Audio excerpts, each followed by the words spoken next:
এটি কলার সিকাটুকা রোগ, খুবই মারাত্মক একটি রোগ এই কলার সিকাটুকা। এটি একটি ছত্রাকজনিত রোগ।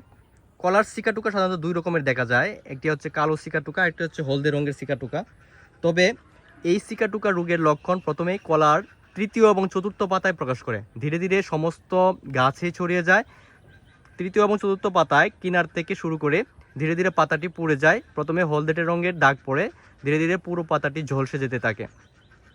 এরকম রোগ দেখা দিলে আপনার কলা গাছের যে পাতাগুলো এরকম লক্ষণ থাকবে, সে পাতাগুলো ছাঁটাই করে দিতে হবে এবং গাছের গোড়া যাতে পানি জমে না থাকে সেক্ষেত্রে খেয়াল রাখতে হবে।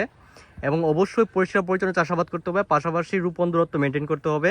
তাছাড়া আপনাদের কলা গাছের যদি এই সিকাটুকা রোগটি দেখতে পান, তবে দু একটি ছত্রাকনাশক আপনারা যদি ব্যবহার করেন, সেক্ষেত্রে এই রোগটি থেকে পুরোপুরি পরিত্রাণ সম্ভব।